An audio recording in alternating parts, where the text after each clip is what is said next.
Good morning. Good afternoon, everyone. Thank you for joining us. We're so glad to be able to bring you our monthly public education installment, which is a joint program of the Kentucky Psychological Foundation and Mental Health America. We're so glad that you joined us today.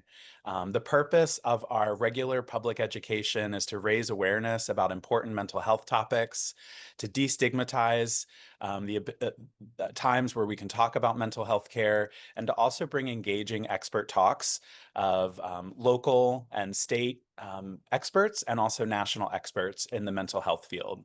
We're so glad you're with us today. A couple of just housekeeping rules for today. Our guest is Rosalie Allen, licensed marriage and family therapist. I'm Dr. David Pascal Haig, a licensed psychologist here. To give our format an outline for today, we do have a set of moderated questions, which we have prepared, and we're also open to our guests providing questions in the chat, which will be reviewed, and based on time, we may be able to answer some of those questions in the chat as well. And if you are listening in, feel free to keep your audio muted, video on or off, whatever is most comfortable for you. And we'll spend about an hour today in our conversation with Rosalie. Welcome, Rosalie. Thank you for being with us. Yeah, thank you. Good to see you, David. I'm really happy to be here. You. Rosalie and I go way back. So let Yeah. me tell you a little bit about Rosalie. Rosalie Allen lives here in Lexington, Kentucky, and began her career as a couples therapist in 2018 when she graduated from the Louisville Seminary with a Master's of Arts in Marriage and Family Therapy. She was drawn to couples work after graduation because she spent the first decade of her professional life as a family law attorney. So she's LMFT JD, to be precise, as a family law attorney. She moved to Lexington in 2020, where she joined a group practice. And then from there, she went out on her own and launched Affinitas Therapy LLC, which is located on Regency Road here in Lexington near the South and Drive neighborhood. She practices emotionally focused therapy and other experiential modalities. She is an avid reader of fiction, which I can attest to she is, and a determined, aspiring gardener. Are you still learning the ropes of gardening, Rosalie? Yeah, every spring Okay. it's I'm gonna do it. And every summer there's a reality check. It's Determined. really pretty from afar. I love that, right? Just don't get close to my gardens. That's when I see all the imperfections, but I'm glad you're Sure. taking care of yourself as well. Yeah, I Um, love it. So, yeah, our topic today is helping folks understand how to engage in couples or relational therapy, what to expect, and what to look for. We'll have you talk a little bit about your style as well.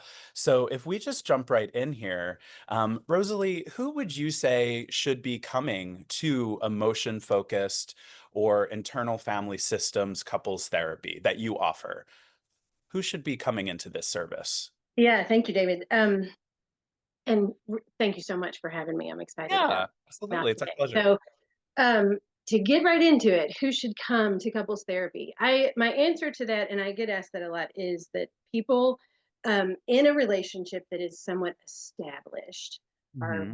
probably well suited for couples therapy, especially experiential couples therapy. Well established means they've been through some developmental stages of the relationship.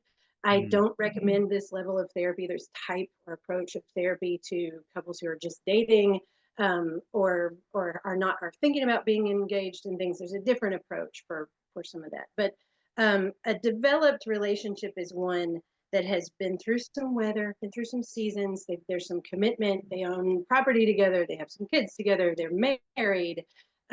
There's investment in the relationship, and they're holding stakes. You know what I mean?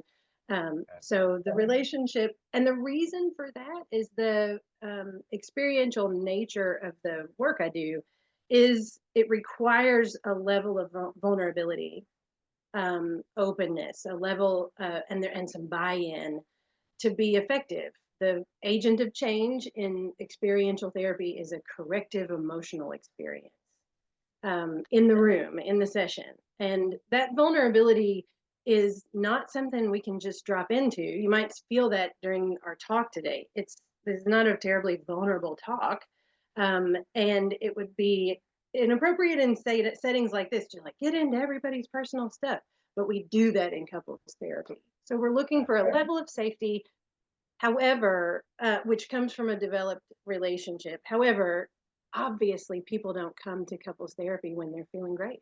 They come Mhm. after the bond they counted on has suffered a rupture, Mhm. betrayal, severe illness, trauma, joint trauma together, the major life changes like a job loss or a move or kids, and having to adjust in the relationship really can rock people's sense of that secure bond.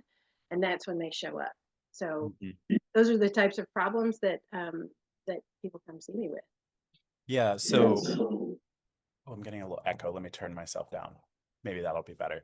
So I hear you describing that specifically with your approaches, emotion focused couples therapy, internal family systems. Yeah, A couple that has history and established, they're able to kind of go to that emotion focused level, which requires more vulnerability.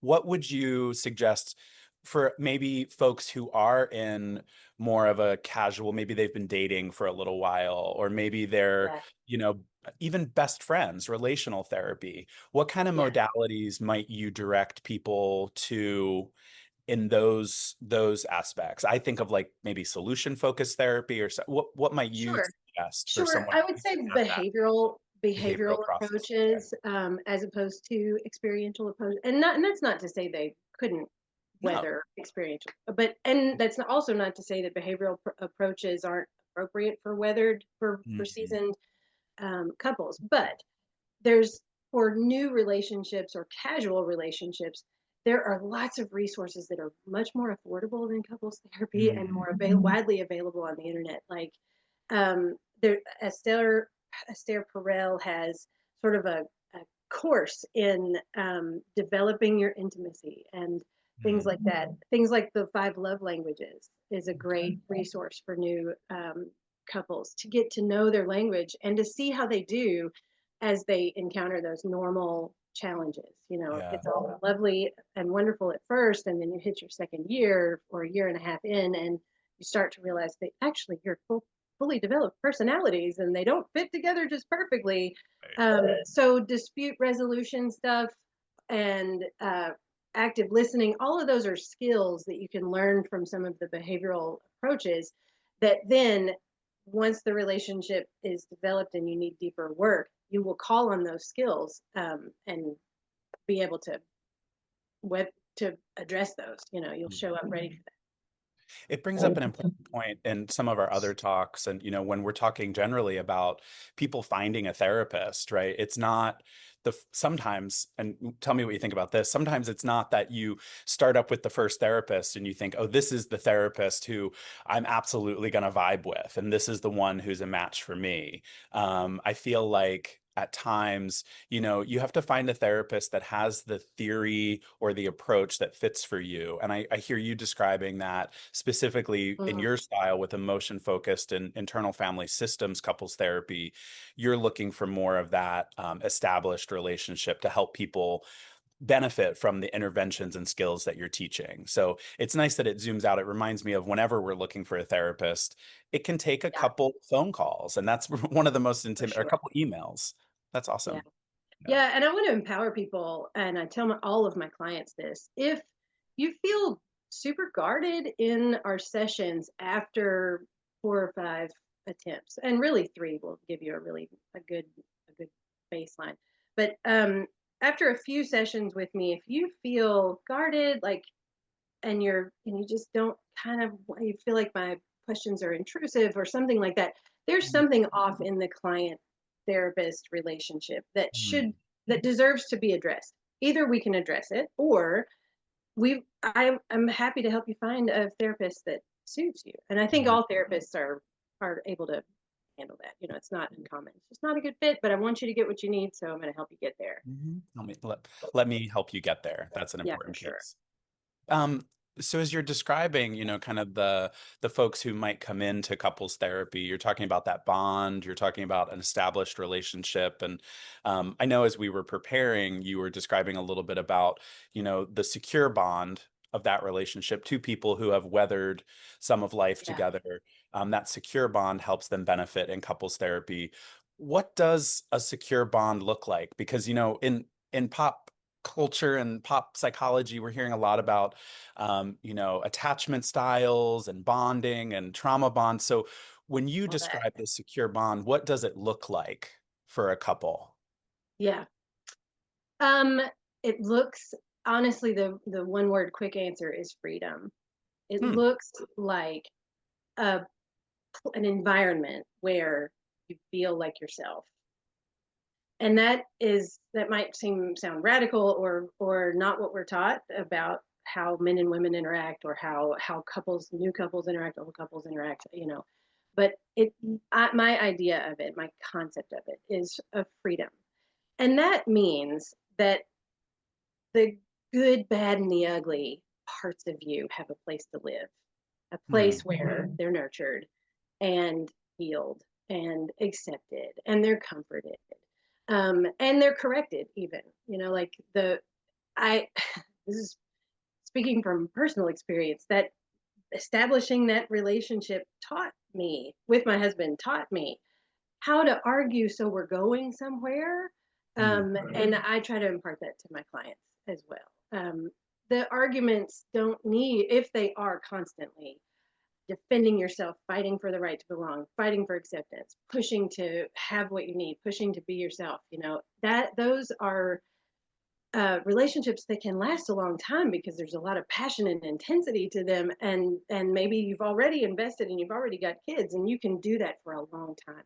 But a Hmm. satisfying secure relationship is marked by the freedom and the security, the certainty that all of you belongs where you live, all of you, Hmm. and your partner can witness, you in needy, vulnerable moments, and also you in big, powerful, critical moments, and meet you there without getting themselves too hurt to still respond to the need that you're expressing. We're always expressing a deep need for attachment, acceptance, comfort, even when we're at our most feisty in an argument. Hmm. And an attuned, securely attached partner can respond to that with, I hear what you're getting at. I think you're too upset right now. We can calm down. You're saying that thing I hate it when you say, but I know you're getting at something. I know this bothers you, and I'm here for you. And you know, call off the dogs. I love that song by Lake Street Dive. Call off the dogs. You know that? Do you know that bit? I It's a will admit I beautiful. do not. It's a I fun will song listen about people to who have that later. actually broken up, but they're saying to each other like, "We can get through this. You're safe," Huh. and it's Yeah, I wonder how that surprises people when they need to think, the secure bond looks like freedom, right? That's kind of I don't know, it does kind of feel counterintuitive at times, maybe with the messages we've been given about relationships that, we should exactly. be, there's this idea of, obviously we are fully committed, but it's the idea of freedom, still being able to be yourself. How do you find people react to that? Does it surprise them sometimes to hear you say that? Very much. Okay, what do you Very think? much. Well, I say it and their faces tell me that they're way off of that. So I Oh, can tell that okay. they're really surprised. Or maybe even a little scared. And Hmm. I can kind of hear their thought, like, but she doesn't accept who I am. But he doesn't like who I really am. It's kind of what flashes across their face. So Hmm. it's really challenging to hear it. But I bring a lot of hope to the room, and the benefit of experience. My hope is fed by my experience with couples that when they have the space to be honest and reveal themselves, and also the space to say what they wish they could say if they weren't in their defensive mode, Hmm. this, this the stream widens between Hmm. us. Yeah. So, but you're right. The messages we get about relationships, like we hear things like the old ball and chain. Hmm. We hear things like marriage is work, and it is, but not like that. We it's hard to address those and sort of encounter those in the room and then come in with this radical idea that there is freedom and there is still the security of knowing and being known. I want to lead people into kind of claiming their story. This is the middle part of your story where it's rough Mm. and there's challenges and all the characters are going to change, and lean into the change. And there's this beautiful aspect on the other side of being able to say, we got through that. We harvested fruits from that trauma, and we're different now, and we wouldn't change it. We wouldn't exchange it for the world. So I love that when that is. Yeah, I'm noticing how we kind of started with who comes in and then the hope and where do they get to. Let's talk about the middle section, the work section of the therapy, right? So what actually happens in couples therapy with you? So What? at first, with yeah, the way that I do it is I invite people to come in together first session. Then I'll assess how they interact. Then I invite them to individual sessions, each by themselves. And that helps me assess for safety, power Mm. imbalance, secret keeping, dynamics that weren't so speakable on their first session. And I ask, how did the couple session feel for you? And I assess, how are you adjusting? And then we come back together. Ideally, we come back together. Sometimes I'll realize that we're not ready to come back together yet. We'll assess, especially after affairs or Okay. after real rupture and ruptures in trust.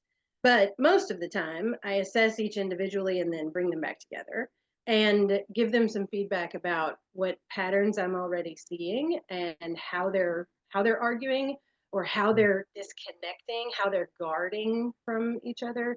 And I do a lot of this, a lot of hand movements, and a lot of drawing to diagram the movement of energy between partners. And once we Hmm. assess, what I mean by assessment is, how are you trying to meet those attachment needs that we all have?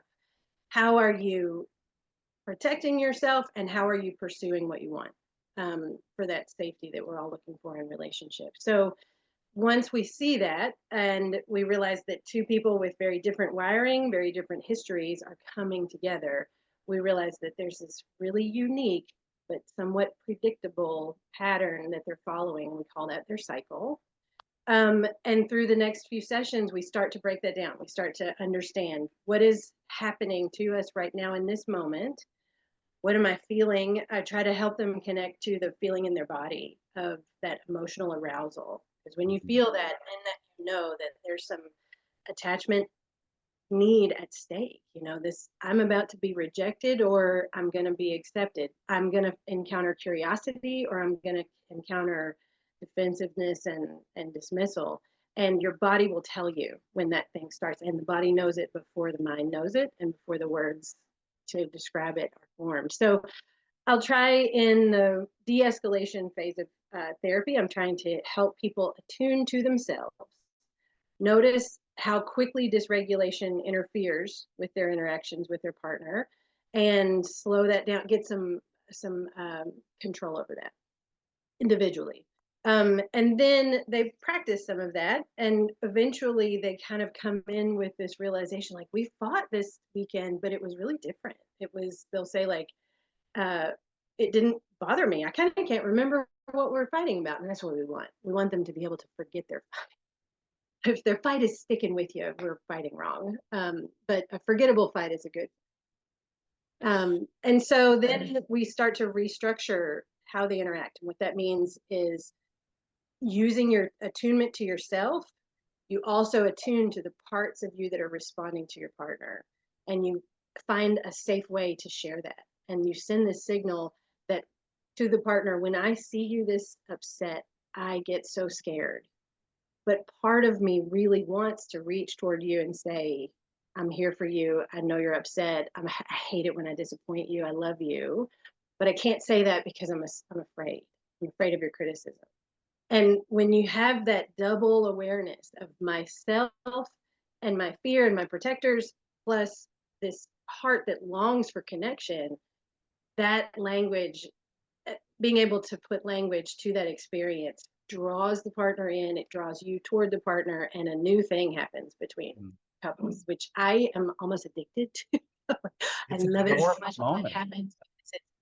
it's new life. It feels like, this spring in their experience, even when they're talking about something terrible, right? Like betrayal and you hurt me. The fact is, your partner is the most likely to hurt you and the only one who can really comfort you when you've been through that intimate thing.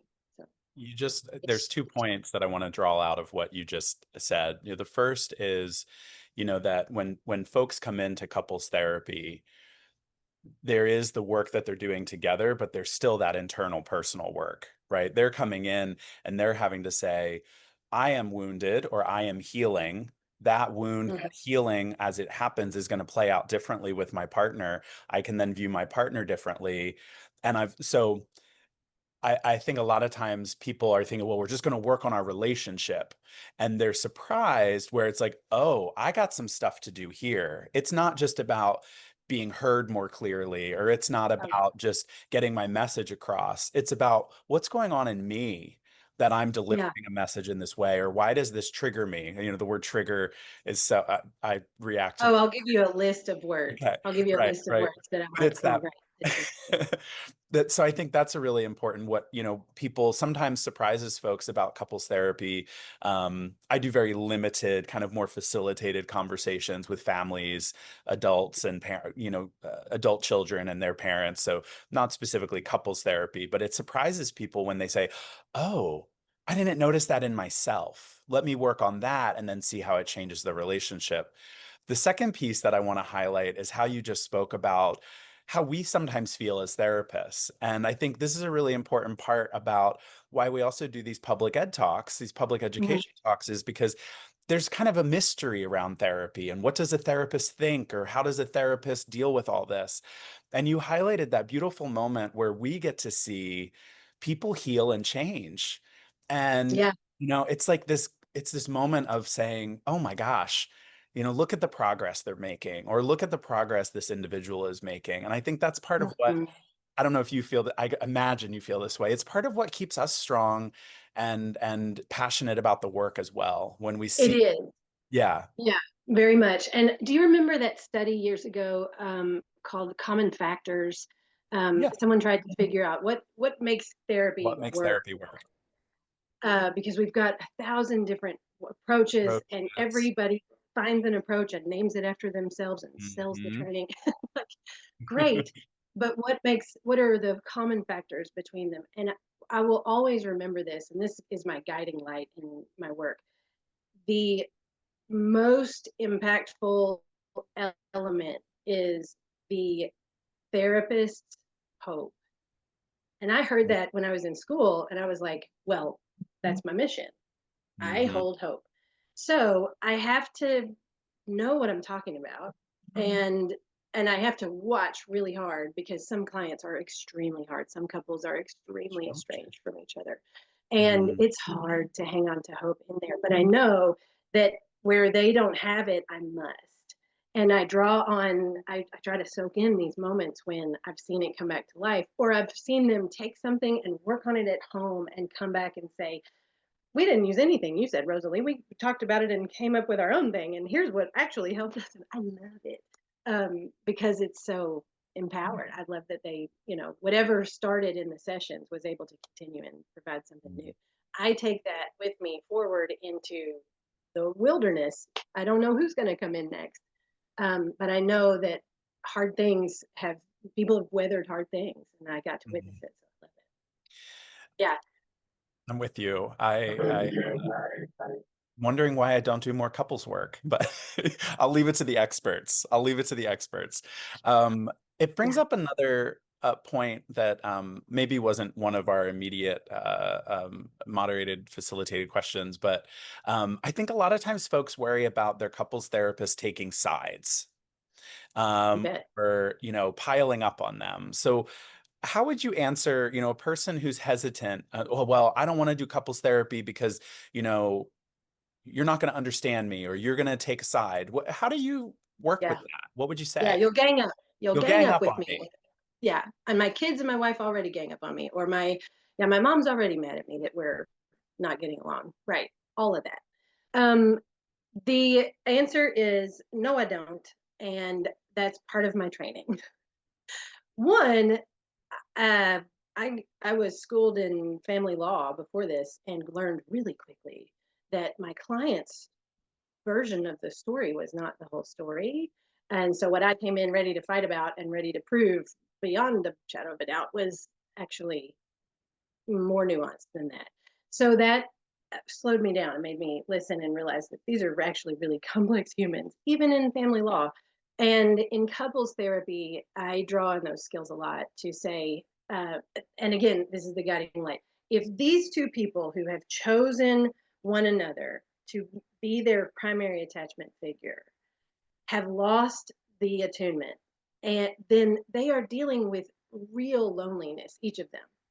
They don't feel understood, they don't feel heard, they don't feel like they have a um, moments of like, you really hear me. They don't feel like anyone cares about their experience of the relationship.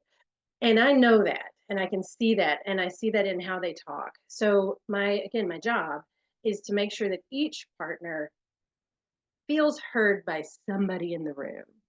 And I can listen to, okay, so you're feeling really defensive, and that brings up this anger, and you're really angry at her. And I can reflect that back. And as they hear themselves reflected back to them, they can let that go and not let it go, but they can feel like, okay, that's established. That part has been heard. I can move to my next point. I can move to my next point instead of continuing to build up the wall, build up the wall. You're not hearing me. You're not hearing me. Um, so I can do that with either of them because it's real. I don't have to pick a side to do that. I can say, you feel furious right now, and you feel furious as well.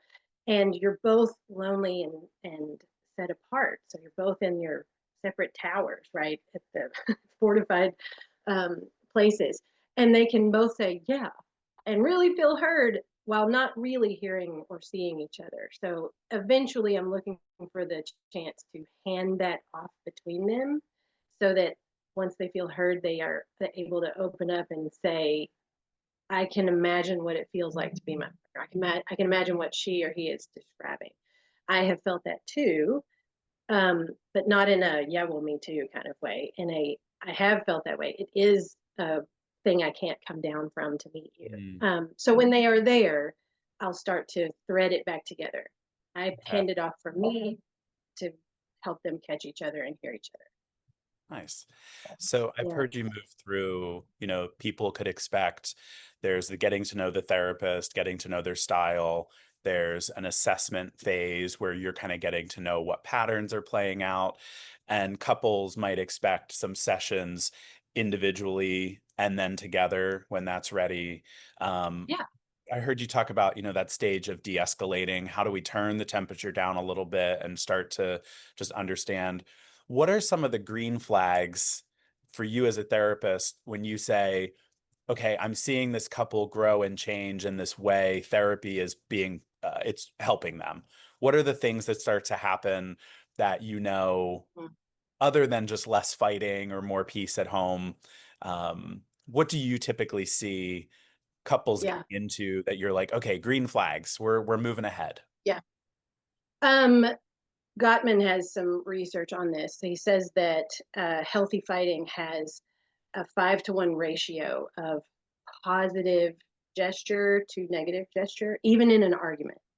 So that there are, what that means and what I am looking for, because I know that, are moments when they'll give each other, they'll finish a sentence on the other's behalf, like say, oh, okay, I know you're mad. Yeah, I no, that's that thing I do. They'll recognize their part in the dynamic that's making their partner angry, and they'll offer that, and that's a huge thing.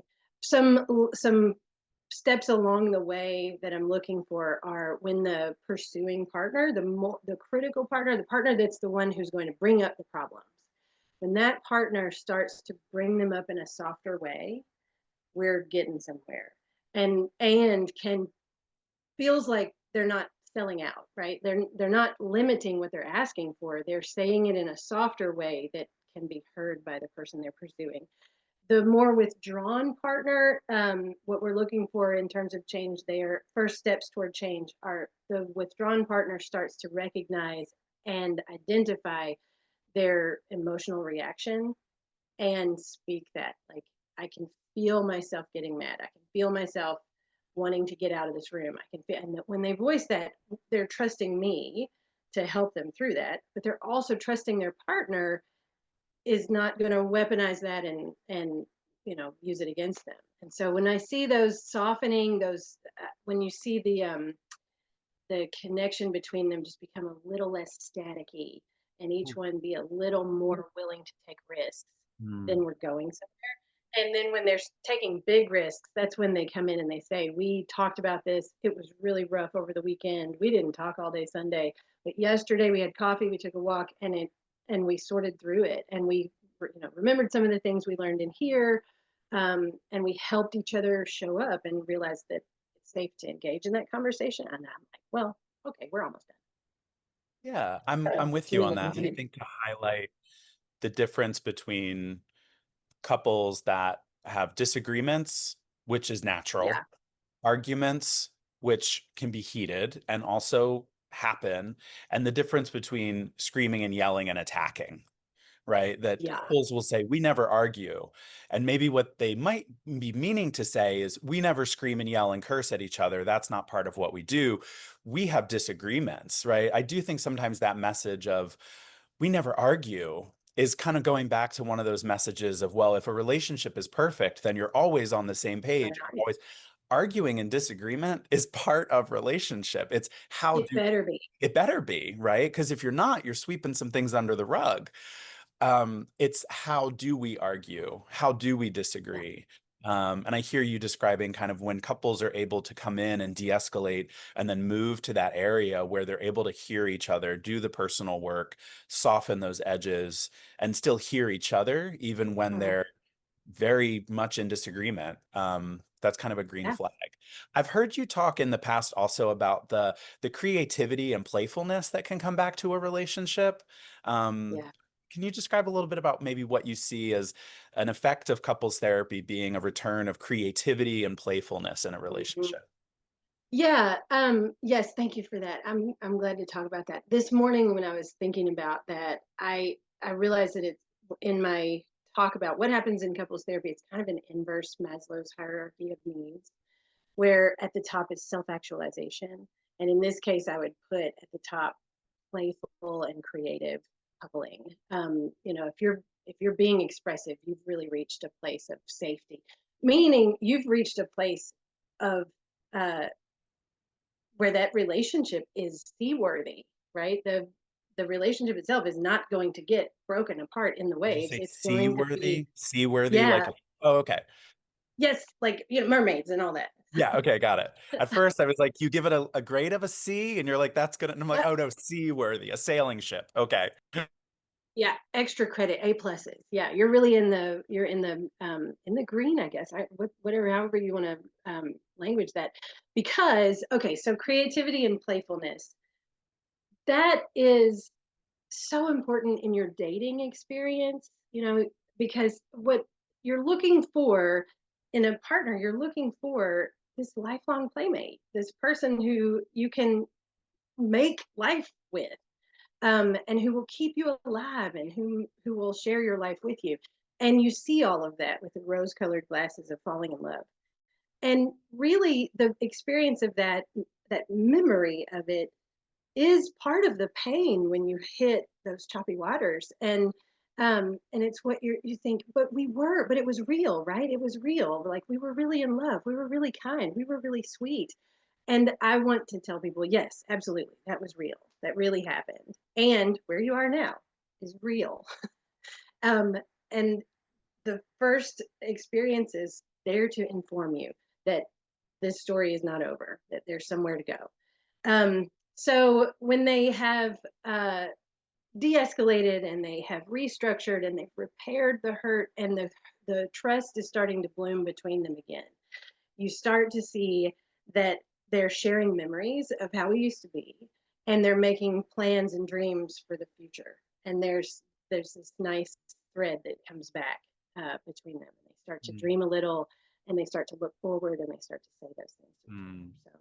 So I that's know that great. playfulness is coming back. Yeah, the possibility to have something other than the the muck and mud and being Hmm. weighed down that we've been living through is coming back. Yeah. When you just brought that up, that idea of, yeah, when we're forming relationships and dating, what a rosy, falling in love is such a drug. It's such a drug. Oh, sure. We're planning dates for each other and we're doing things for the first time together. And then you get into the stages of life where you're nesting, or maybe you're not nesting and you're not long distance anymore. But, there's that Yeah. return of maybe some of that hope and being able to find, even in the day-to-day life and getting things done and being adults, it's still Yeah. like, how do we carve out space and fun and creativity for each other? Want to take a Exactly. little bit of a turn because we highlighted, when couples come into therapy, one thing they can expect is it's not just about how do we communicate, but it's about doing that kind of internal who am I and how did I get here. And that made me think about, we come into couples therapy already with learning about who we are, and it made me think about Yeah. attachment history. People will Yeah. talk about, what did you learn about attachment and bonding. um, how does someone's attachment history, maybe with their family, their parents, whoever raised them, how does that play into who they are or what they bring to couples therapy? Yeah. It plays in the most, You very, think so? very Yeah. much. I really do. And I think some people can feel like the message about attachment out in the world is that what happened to you in childhood is your future. Mm, And to a certain extent, that's true. But we know through emotion focused couples therapy, and the individual emotion focused individual therapy and family therapy that's been developed, that your attachment style is not a static thing. Your attachment style will change. Your attachment history is set. That's done. Those things have happened. But your what you become is not yet known. So mm, attachment is the pursuit of safety in relationship. It's the pursuit of a place to belong and a place to find comfort and the safety to heal and be yourself. So, in pursuing that, we often in early childhood, unfortunately, many of us learn that the world is not safe, that mm. people are not open and attuning to our needs and our tenderness or our desires or any of that. And we start to shut down and we start to address and counter the world in a guarded state. And we are suspicious, and it's hard to offer our trust, and it's hard to take risks because we could get hurt. We don't have a whole lot of, uh, you know, more parts of us that can get hurt without it doing some real damage. So we guard that, and it's very precious. Or you've had the fortunate experience of feeling like the world is safe, and mom does respond when I'm crying, and dad is there for me, and they do like my friends, and they do like what I'm into, and they do empower me to be myself. So I can go far, far, far and wide in the world and still know that home is there and I'll be safe, so I can always come back to it. And that is the paradox of dependency and attachment is the more secure your attachment experience was, the more free and independent you'll be able to be because you're able to take risks. So all that to say, that beginning story is not the whole story. The more experiences you have in your adult relationships of another person responding to you with freedom and love and this unconditional presence and safety, the more your nervous system learns that it's okay to relax and it's okay to Mm. explore and it's okay to take those risks again. Um, the the amount of change that can happen just once you find safety is really remarkable. It's really amazing, miraculous in some cases. It circles my mind to the idea, when we're coming up into adulthood, we've learned these messages about, am I safe in the world? How do people respond to me? How do people show me love? And sometimes our adult primary relationship, our spouse, our lover, our partner, um heals. Like, we bond with that person, we think, oh, finally, oh, okay, I've got this, what I've always needed. And then when a rupture happens in that relationship, it brings our mind back to, oh, this reminds me of how I was treated as a little one, or this reminds me of, okay, now this person isn't safe. So it can bring us back to those developmental Yeah, points. And sometimes I think that's the personal work that we're doing, even when we're in couples therapy, of reminding ourselves, my spouse, my partner, my lover, whoever it is, they have their own attachment style as well. They are bringing things up in yeah, me. So I think that's another piece where it isn't our life story, but it can be kind of dredged back up again. Even when we've had years maybe of not being reactive or not being frightened, our partners and ruptures with our yes. partners can kind of dredge that back up again. Precisely. And traumas that you go Yeah. through together can judge Yeah. that back. Right. And that reaction is deep in the first parts of your brain Mm, that developed. It's a mm, mammalian brain that is charged with make sure this baby survives. yeah. And so it is hardwired to protect your life and to protect your body. So Mm, that yeah. those reactions are very powerful and automatic, but they will relax the more the environment shows you that you are safe. You are safe. As Yeah. consistent when you consistently get the message that you are safe, you are loved, you are okay, and you're accepted, and you're welcome here, that nervous system will lay that down. And what we know from IFS is that those Profound. IFS conceptualizes the protective systems of the mind and the emotions as parts of us, subparts of the personality. So we call them protectors. A protector will give you permission to be free again when that protector knows you're okay. So that concept or image of a willful part of you protecting you and following its marching orders helps me communicate to clients that this is not your whole personality. You're not a shut down person. You're not a distant person. You're not a anxiously attached person. There's a Thank part that's very anxious about your safety right now. And until that part is satisfied that you are going to be okay and that its job is not going to be impeded, it's not going to give up the gangway. It's not going to yield its position. But when it does yield its position, it's because you have validated that need for safety. Also, you have validated the experience that built that reaction. So you very have said to that part, I remember that before when this happened, we were in danger because we were little. I remember that it was necessary to shut off and cut off and be away from bullies at school and not reveal things about my personality. I remember that it was necessary to remain closeted, but that's not the environment we're in. But what you did then was necessary, and I needed it. And when I need it again, I'll call on you. Part. mm, yeah. And so it brings this continuity to the protective system. And again, like what you said, it has so personal that we are really discovering who you are and discovering how to be that as much as possible. And then how do you do that in Yeah. relationship? Yeah. I want to bring up for a moment. I think we've been, a primary reason folks come into couples therapy is when there's a rupture, there's a rift, there's a struggle in the relationship.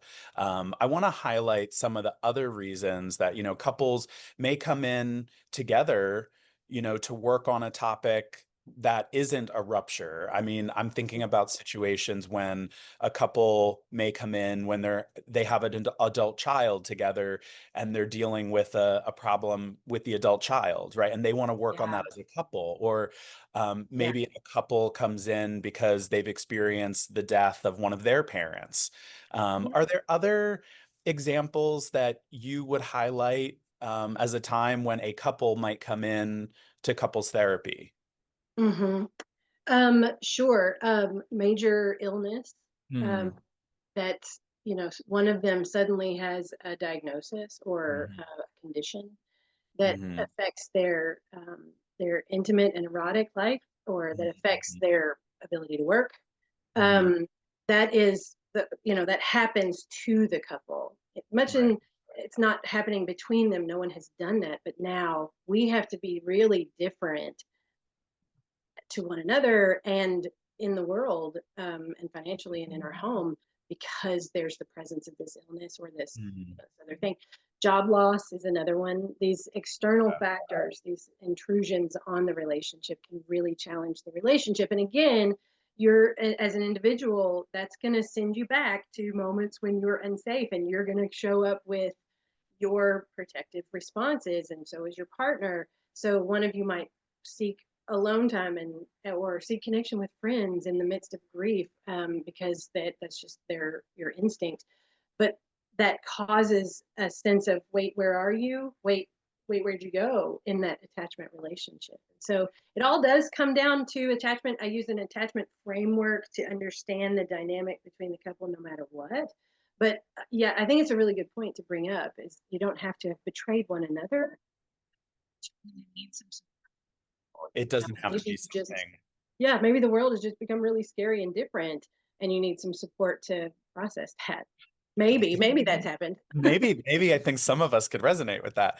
I like the way you described it, as it doesn't have to be couples therapy because of something that happened between the couple as a rupture. It could be something that they're facing together, or something that happened from the world inward. And I like to highlight this point because I think sometimes people say, "Oh, they're going to couples therapy," or "Oh, they must be on the rocks." And I'm like, you have no idea what they might be dealing with, For right? sure. You Yeah. know, imagine a world where we view therapy as a proactive, growth-oriented strategy to getting Yeah. close, even when there's not a big rupture. We're trying to deal with the world, or we're wanting to be better parents, or we're wanting to be better lovers, and we want to Yeah. understand each other better. Couples can do that work as well. So, Absolutely. Absolutely. And it's fruitful. I find that it's more fruitful. Maybe not more. I won't say more, but it is um, particularly fruitful to do that individual work, explore that individual stuff, mm, witnessed by the partner who's going to go home with you, and remember that, mm, because he or she can know you in a yeah, different way that maybe you all couldn't have gotten to by yourselves at home mm, midst of the milieu. So yeah, no, I love it for that reason. I just think it's a really interesting line of work, and um, it's wonderful. I love to do it. It's a privilege to do it. It's an honor. So yeah, as a therapist, I feel so privileged all the time about the work I get to do, and just the honor that it is to sit with people and watch them grow and heal, and be with them. And so now hearing how you do it with couples is another, it's such a privilege. Um, I'm wondering if there's anything else. What would you like people to know? Are misconceptions about couples therapy, or things about what they could expect? Anything we haven't covered mm. yet? They need to know divorce is very expensive, Divorce is very expensive. Is that what you said? really expensive. You know that from your law background, right? Yeah, yeah, and it's, I mean, maybe it's worth it, and definitely it's worth that to the attorneys who charge that as much as they do, because it's a very nasty little battle. But even when they go well, they're still Mm, hard to do. yeah. Um, and I was thinking about this. A year in couples therapy is an investment, and I Hmm. would like people to know that if you would like to improve your relationship, you are going to invest in the same way you would invest in an addition on your home, Hmm. in a an investment in your retirement, or spend money to retain an attorney. And each of you would have to retain separate attorneys for about what it would cost you to do a year's worth of therapy. Wow. So it's just more cost effective to give it a go, to give it a Yeah. try, and maybe you come out much stronger on the other end. Or even if relationships have to end, that is the truth. We've lots of relationships end. Couples therapy is not just for those people who really want to stay together. Sometimes folks need to get to a place where it's safe to let Mhm. this relationship go, and they need a place to grieve that, and they need a place to talk about how we're going to say that to our children. And Mm. all of those life transitions are normal, right? And they're things that couples therapists are willing to help you through. And so if you arrive saying we're going to stay together, and a few months in you think it's really not for us, you have a place, a safe place to have that conversation, and to you know make it, I don't know, just more humane, more It's beautiful. Yeah. steady and safe. Yeah. I think it's a very true point that not socialized to be very good at goodbyes or changes. Many of us are not. I won't speak globally, but and have that space, right? I'm hearing you highlight the way that a well-equipped couples therapist who is that conduit for change and is that conduit for awareness can work with a couple across all the lifespan of a relationship, right? Yeah, Ruptures, reconnection, grieving, closure, right? It's not just that your job is to patch everyone up and send them back out into the world as a couple. yeah, There's a whole right. variety of things, and you're being responsive and intuitive and skilled about those things and wrapping up your work in evidence-based treatment and therapy that is shown to produce good outcome. Um, I am wondering in all of this, how do you take care of yourself About like I take care of my garden. with dedication and just hope, Back. holding hope? No, I do try to take really good care of myself. And one way that I take care of myself is I keep a little small army of trusted therapists Mm, close at hand so that I can say, this one got to me. mm, Help me understand why I'm having a big reaction. Help me understand why I can't stop thinking about this case. Help me see what I'm not seeing. So monthly, I meet with a video consult group, and we keep each other honest and practice our craft. And then when mm. I'm really not doing therapy, I hang out with friends and be a normal person. And try to not bring up heavy duty conversations when I'm just with people that I like. I try to dispel the notion that I can see more about my friends than they can see. Like there's an awkwardness to being the therapist in the Oh group, yeah. and so I'll try to resist that. And book club and you name it, biking and cooking and kitty cats, all that Well-rounded. stuff. Yeah, yeah, yeah. Rosalie, I just want to thank you again so much, and thank you to our audience today for being with us. I just want to remind everyone that there will be a copy of the recording that comes out and a feedback survey for you to provide your ideas about what other topics you may want to see Kentucky Psychological Foundation and Mental Health America put together for our public education on a monthly or more regular basis. If you have ideas, we'd love to get that feedback from you. And also some feedback about our conversation today will be in the survey. We do have another public education webinar coming up on June 27th on the topic of feeding challenges and neurodiversity, understanding and supporting children with ADHD and autism. The registration link will go out by email and it's also in the chat for you as well. As we close today, thank you, Rosalie. I hope you enjoyed this experience. I know I did. Thank you to each of our guests. And I think we are all set from there. Hannah, did you have any other? Hannah is with Mental Health America. Hannah, did you have anything? Oh, she might be frozen. She froze a little bit. That's Okay. okay. If there are any updates from Mental Health America or Kentucky Psych Foundation, we'll send those out in an email. Thank you all, and I hope you have a great afternoon. Thank you so much. Bye, Bye. all.